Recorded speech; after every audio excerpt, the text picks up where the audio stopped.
Good morning, dear colleagues. Thank you very much for the invitation to this important event. It's an honor and pleasure for me to speak here. Some months ago, I was asked by the committee if I could speak to you about my work with Ukrainian specialists and refugees during full scale. I was also asked how I perceive the psychosocial development in the country since the Russian invasion over 2 years ago as a colleague out of Ukraine. The third and final point could be a look into the future. What new challenges do professionals in the psychosocial sector face? We have been holding seminars and lectures in Ukraine for over 10 years, and for 7 years we have trained psychologists, psychotherapists, and physicians in trauma-focused trauma therapy that I adapted for Ukraine since 2017. Since the first days after the start of the Russian invasion on 24th February 22nd, there was a chaotic situation of internalized panic, fear of death, and shock throughout the country, which motivated me in these days to put short videos online on Facebook so that people in the population got neuroregulation tools available to use for themselves and their children, to be able to use them in bunkers, basements, or subway stations during the bombing raids. After just a few weeks, it became apparent that a form of psychological exhaustion was spreading through the population, which could be traced back to mortal threats and sleep deprivation. In a resilient way, it happened that people who had not met before came together in a small space, gave each other support, shared food, and helped each other to better endure the common hardship. Generational trauma history is imprinting the children of war. For example, I remember from my mother, who experienced Second World War in Vienna, that comparable social solidarity did not happen like in Ukraine. Everyone were on his own and were using redemption tokens for bread and meat by the government only for themselves. They did not share food. The situation during air alarms in the bunkers were a scenery by fear of death, deadly silence with the ongoing sound of falling bombs in Vienna, and a frozen mood in the faces of the people, hunching up around in the dark and not speaking to each other.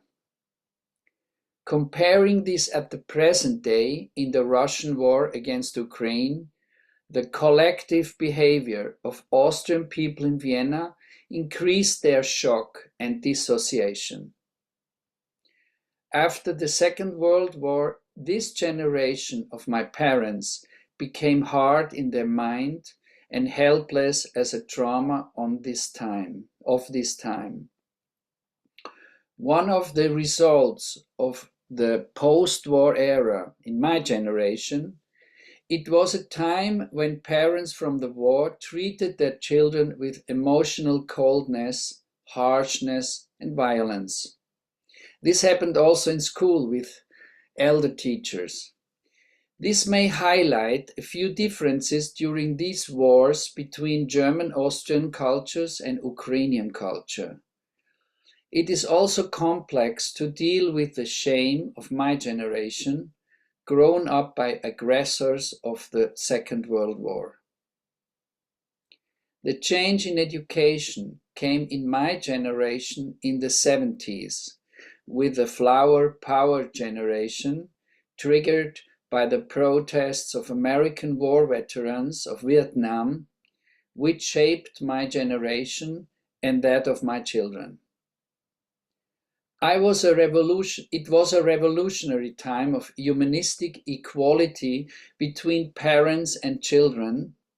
Group therapy were all around to reflect new parenting of the children, and life can be open with happiness and joy.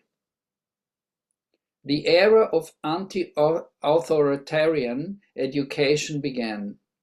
You treated your children with love and respect and at eye level. Education became non-violent, and the generative trauma of the war generation of aggressors began to be processed with the help of therapy. As a result, we can see the humanistic forms of therapy, such as Gestalt therapy, psychodrama, body therapy, etc., emerged, and later other well-known forms of psychotherapy like systemic therapy were added. Despite many wars over the centuries, the Ukrainian human culture of coexistence withstood many wars over generations. Coherence is still unbreakable, and people respond to the daily suffering caused by the Russian war of aggression with gallows humor and joke. Cohesion has remained even if a small minority of the population have temporarily left the country during the Russian invasion. From group discussions with displaced Ukrainian women and their children, I became aware of it, that many Ukrainians feel like to exist in two divided worlds, with the hope of returning back to their homeland and cultural roots. My extended work with many colleagues who are enduring the war in Ukraine has become more and more intense and constant. In my supervision groups with Ukrainians, the focus is particularly on self-resilience and self-regulation in order to be able to continue the work with internally displaced people from the East and South. Many Ukrainian people from mental health professions started as volunteers to work with internally displaced persons in groups or in rehabilitation centers with injured people from the front line, while others specialized from zero knowledge in treatments of torture victims from Russian captivity. All of them became specialists in a very short period of time. In recent months, war-exhausted people have started to move out of the spiral of exhaustion, for example, by covering their ears during air raid alarms at night for better sleep and calmness, in order to be able to maintain their work structure the next day.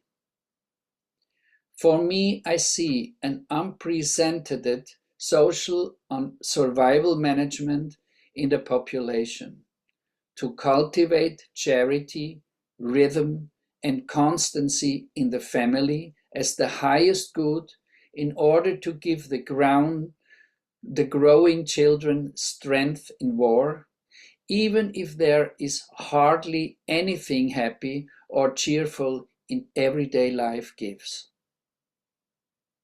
There is also an annual tradition in Trauma Focus since 2018. Trauma Focus trainers meet in Austria and Ukraine, where we exchange and discuss new methodical developments in trauma therapy and use the meetings together also with private conversations and using free time for recovery. The Trauma Focus method is including specific therapeutic techniques for the professional handling of trauma and also specifically for chronic illnesses like chronic pain and psychosomatic diseases. In the coming year, 2025, we are going to install in West Ukraine special trainings for therapists working in rehabilitation centers of war victims with amputation. Some psychologists developed brand new therapeutic approaches of treatments for a successful reintegration of disabled people from war in the society and in particular in families. Myself, I will be gaining practical experience as a volunteer in a rehabilitation center in Ukraine next year in order to professionalize a reintegration concept for further training. It is due to the tragic circumstance that in the last 2 years there have been thousands of war veterans who have been seriously physically injured by grenades and mines and urgently need many trained professionals who specialize in the psychosocial care of war veterans, such as loss of identity and self-esteem due to loss of a body part, social isolation and stigmatization, phantom pain prophylaxis, and addiction prevention. I come to the end of my lecture.